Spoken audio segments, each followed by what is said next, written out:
What's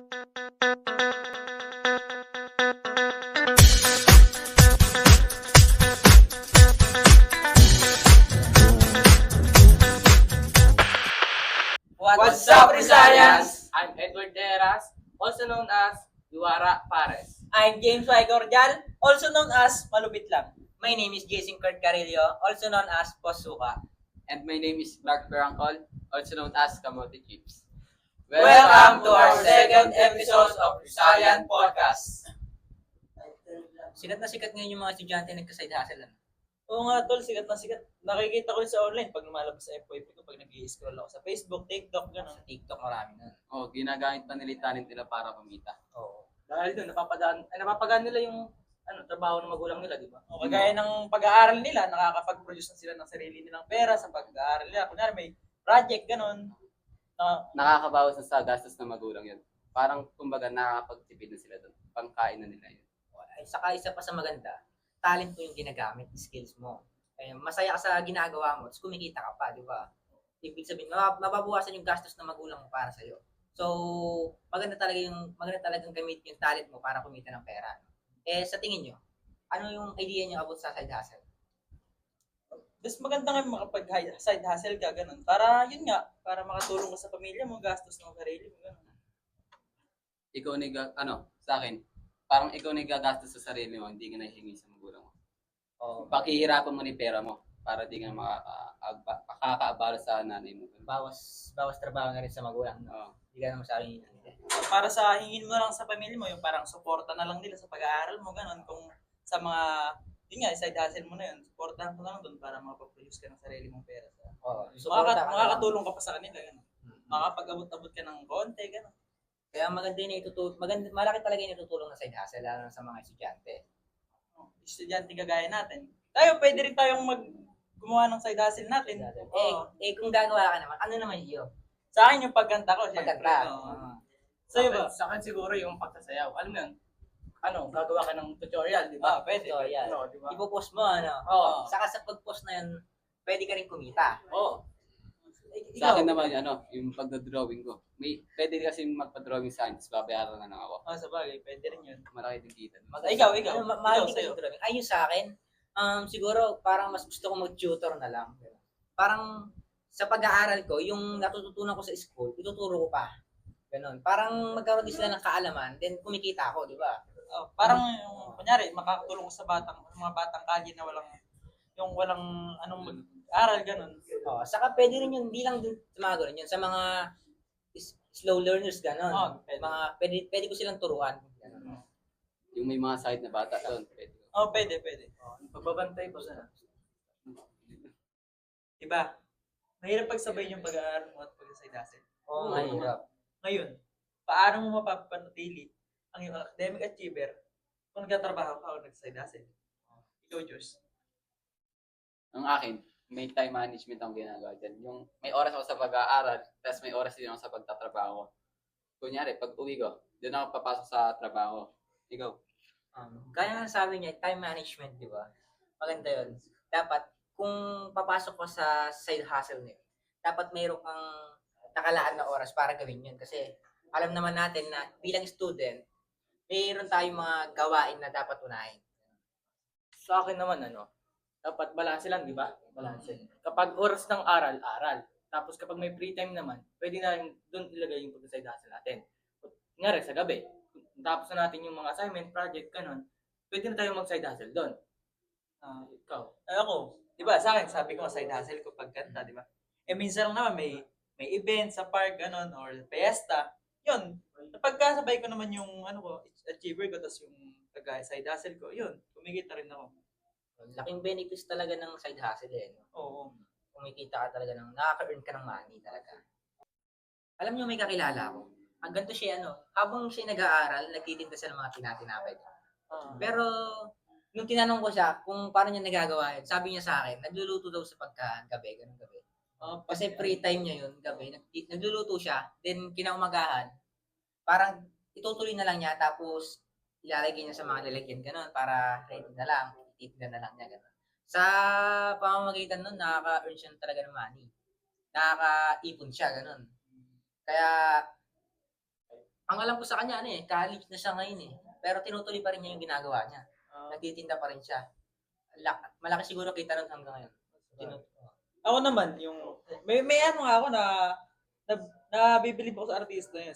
Yung Marco, yung streamer na siya, tapos yung artista pa siya, ganun. May kalalabas nga lang ata nilang episode yun, yung Outside. Napanood niyo na ba yun? Oo, yung outside. yung movie. Yung movie. Sikat Ano? yun eh. Oo.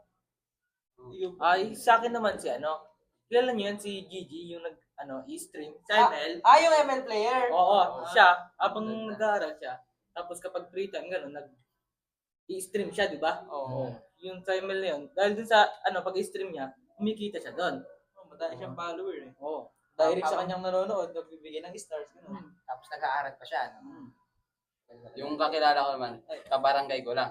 Kaibigan ko pa. Kaibigan pa. Maybe. Academic achiever siya. Si Jen Marie. Tuwing alas 5 yung uwian nila, dediretso siya sa tindahan nila, magtitinda ng ihaw-ihaw, ganun. Malamig sa highway. Doon sa may kanto. Oo, sa kanto doon. Yun lang. Gabi siya nagtitinda. Pag uwi, alas 5, tapos diretso sa tindahan, gabi na siya uwi para magpahinga. Sa bagay, alas 10 lang naman yung nun. Hindi makapagpahinga pa siya, ganun. Saka mabentay ganun sa Oo, mga pag gawing gabi. hapon. Kasi wala namang bibilan. Pag sarado ng tindahan, doon na lang bibili. Tapos pagkatapos nun, saka siya gagawa na sa school, di ba? Kaya napapanatili niya pa yung pagiging academic achiever niya. Yun yung maganda. Ay, maganda. Kumikita pa. Di ba may mga ina-idolize tayong mga business owner? Oo. Yung akin kasi si Josh Moike. Bakit mo naging idol? Yung owner ng Kangkong Chip. Kasi nga, ang niya, parang ang galing niyang maging businessman. Parang seryoso siya, di siya mabibiro. Galing si mga tipo ko sa businessman. Para hindi na din maloloko pagdating sa business. Saka kilala siya si Diyos mo sa pagiging seryoso. Alam niyo yun? Yung mukhang hindi mabibiro. Parang kamukha mo, boss. Talaga naman. Napansin ko din, kamukha niya. Ito Yung naman. mga simpleng bagay na maging pinagsasabi. Atin-atin yan.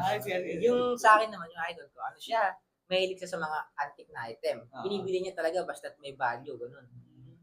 Baka kilala niyo si Boss Toyo. Si Boss Barat, yung Barat. Napapanood ka yun. Kada video niya, kada may puput sa kanya, yun. May tawad. Laki ng discount. Laki.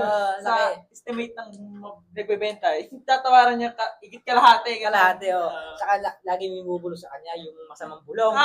Yun. Yung asawa niya. Pero idol ko yun kasi ang galing niya. Ang galing niya lang. Yung bibili niya ng mura, tapos ibebenta niya ng mahal. Sa inyo ba? Sa akin, yung idol ko si Malupiton. Malupito. Oo. Ay, kaya pala. Cute ka ba, boss? Ano lang ako sa kanya kasi dati nagbibenta lang siyang turon yun. Tapos sumikat, magaling siya magpatawa. Tapos yun, may kumukuha sa kanya ibang mga brand na ini-endorse niya, ganon. Yun, madami kumukuha. Saka yung sabi mo, kinukuha sa ng ibang brand. Oo. Pero yung video niya, parang kautuan, ganon. Pero, nakapagpasaya pa rin siya. Oo. Sa akin si Diwata. Yung Yung nagpapares. Ayun, yung papares. Kaya pala parehas kayo. Stylean mo, siya, di ba? Mahirap lang sila, di ba? Nakatira lang siya, natutulog lang siya sa may kailangan tuloy dati, di ba? Tingnan mo naman ngayon.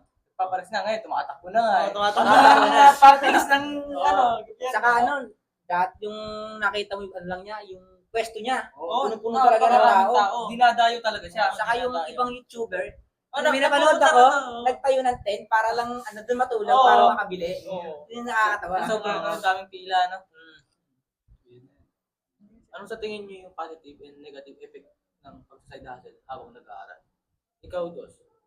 Yung positive sa akin is makakabawas ka na sa gastusin sa bahay nyo. Hindi ka nahihingi sa magulang mo para sa mga kakailanganin mo. Ang negative naman sa akin, hindi mo matututukan yung pag-aaral mo.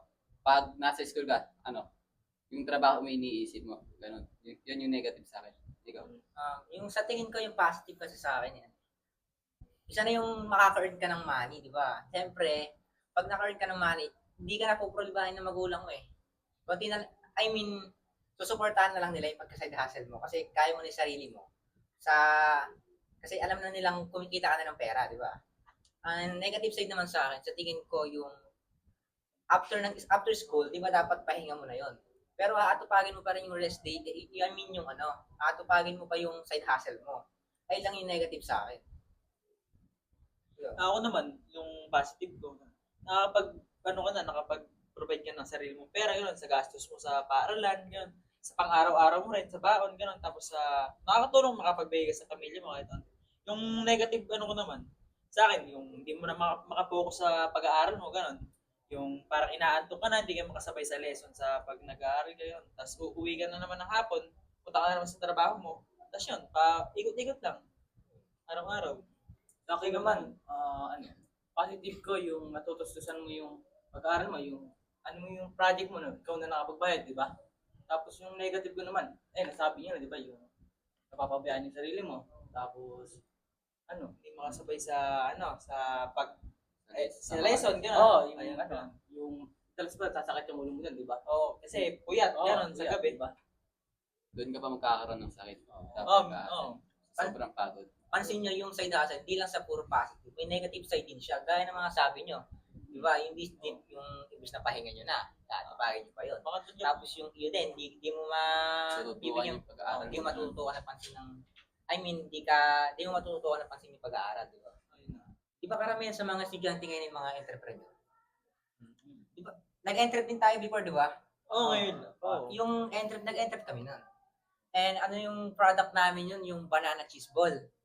Naging successful naman kami. Kumita kami mga around 200 kada member. Kada member, ilang kami yun? Mga 7. Kaya madami-dami na rin yun. 5 araw na kami nagtinda. Kayo ba?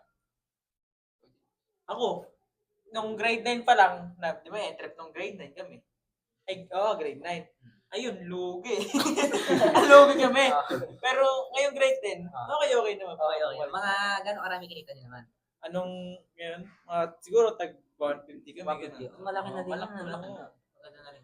Yung amin kasi, lugid talaga kami. Alam ba kami, abono pa kami. Lugi na. Magkano naman yung nalugi niyo? 600 siguro yun. Naku, ang laki naman nun. 400 pa abono, kaya nga, hindi na bumalik. Business na di na mauulit yung Oo. tao doon. Wag na talaga. Ano ba yung business niyo kasi? Yung nugget na pagkamahal-mahal. Magkano nyo ba kasi binenta? 55 isa lang 55. yung bili. Alam talaga bibili ng mahal. Teka. 55 na. Alam ko, pagka student ka, tapos pagka may entrep ka, dapat yung abot kaya Oo, lang. abot Mangmura kaya. lang. Siyempre, yung mga target customer yung mga student. Student, ganon. teachers. Oo, ganun. Ikaw naman, ganun din, lugi din. Kag-group ko siya. Ganun pala sila, lugi. Kaya pala lugi. Malungkot ang Kaya mukha. malungkot ang mukha. Okay din yan. Sir. Sabi sa'yo, sir. Total na pag-usapan na natin yung mga successful businessman.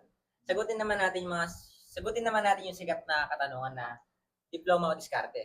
Yung sikat nga na yan. Oo, sikat yun eh. Ay, ka muna. Sa akin, yung pareho, yung diskarte sa diploma. Alam mo yun, nakakatulong sa pamilya mo, napapagaan mo na yung trabaho nila habang naabot mo yung yung pag-aaral mo. Kapag aral ka, tapos abang diskarte, di ba? Oo. Ganun. Ako naman, yung gusto ko, both lang. Yung sa akin, diskarte tsaka diploma. Kasi mas magandang may diploma ka na, tsaka kang magtayo ng business, tsaka ka dumiskarte kung paano papalakihin yung business mo na yun hanggang sa, yun, nakilala, ganun. Oo. Sa akin, sa tingin ko, maganda siya parehas. Pero mas maganda unahin natin yung diploma dahil mahalaga yung diploma. Oo, mahalaga. Karamihan kasi sa trabaho ngayon, yung magagandang trabaho, hinahanapan ng diploma. Para, hindi na limitado yung discarding gagawin mo pag may diploma ka na. Oo. Yung akin, diploma lang. Kasi mas maganda na may hinahawakan kang papel pagdating ng future. Yung diploma nga, para makakapag-apply ka sa matataas na trabaho. Pwede naman din dumiskarte. Pero mahihirapan ka din mag-aral. Dahil mas gusto yung diploma lang. Pero maganda na talaga pag may diskarte. Kasi alam mo yun, may magkaka-experience ka sa trabaho. Ay, maganda yun. May magkaka-experience ka na bago ka magka-diploma. Kasi yung kadalasan din talaga hinahanap experience sa diploma. Kaya gamit na gamit talaga. Pareho na yun. Kaya nga sinabi ko, di ba? Yung pag nakadiskarte ka ng, kunyari, nakapagtayo ka ng business mo, kung paano mo papalakad yun, may napag-aralan ka, ganun. Hindi yung parang malulugi ka, nagtayo ka na. Kung kayo, pag naging successful na kayo sa buhay nyo, ano gusto nyo gawin? Sa akin siguro, pagbili ng ng mga bagay na mamamahalan. Yung mga hindi ko nabibili ngayon. Oo. Tulad ng alam niyo yung malalaking bahay, ganun. Mga mansion. Oo, yung tapos yung kotse, yung mamahaling kotse. Mga sports car. Yun, gusto ko yun. Tapos, pagtulong sa mga nangangailangan. Ano yung pagdodonate? Yun, i-donate ako. Lalo pag yung mga binabagyo. Oo. Yun yung akin. Yung akin naman, gusto kong maglibot sa buong mundo. Yung lalong gusto ko punta yung Switzerland, dream country yun. Tapos gusto ko lang kainin yung mga gusto ko. Like steak yan, kay Gordon Ramsay. Ikaw. Sa akin siguro, parang gusto ko bumili ng mga sports car gano'n. Tapos ilalapag mo siya. Pang show, Pang ganun. show, Ah. pang show. Maganda siya. Then parang gustong gusto rin pumunta sa mga ibang bansa tulad ng mga US. Ganon. Magaganda rin maglibot sa mga ganon. Spain, China, South Korea, mga ganon. Mga magaganda libutan. Siyempre, huwag mo rin kalimutan mag-banding family. Yun. Lilibot kayo, ganon. Saka, pagtulong na rin sa mga mahihirap siguro. Kayo huwag na magkakalimutan kung saan ka nang galing. Oo, tama. Ako naman, pag naging success ako sa buhay ko, ganun.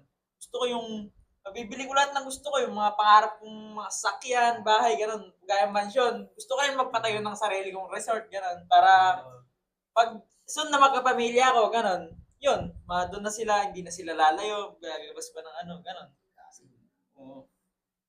Alam niyo ba yung mga binigay natin tips about sa pagsa-side hustle? Tapos yung pag-aaral habang nagtatrabaho ko, applicable yan especially sa RMC. Kasi doon, may modular, tapos may face-to-face na din. Ganun gaganda rito sa RMC, Yung, di ba, modular ka, makapagtrabaho, mapupukas ang may pagtatrabaho mo, di ba? Di tulad ng sa ibang school, di ba? Dapat nakalaan mo, pag-aaral mo, buong araw, di ba? Yung sa side hustle mo, hindi mo agad matulan. Madalas, gabi pa, di ba? Oo. Saka, hindi porket half day o kaya modular yung klase dito, hindi na quality o na bibigyan pansin kayo. Quality yung tinuturo dito at hindi kayo nauhuli, matututo pa rin kayo. Kaya makapag-side hustle ka talaga. Ako nga may kakilala ako. Yung Totoo ba yan? graduate na siya ngayon. Oo, totoo. Graduate na siya ngayon. Nag-aaral din sa RMC, modular siya. Nasa malayong lugar siya, kagaya ng Pangasinan. Doon siya nakatira. Doon kasi doon malapit yung trabaho niya, gano'n. Doon siya nagtutulog sa lola niya, yun. Kaya pero graduate siya, honor pa nga siya eh. Graduate, oo.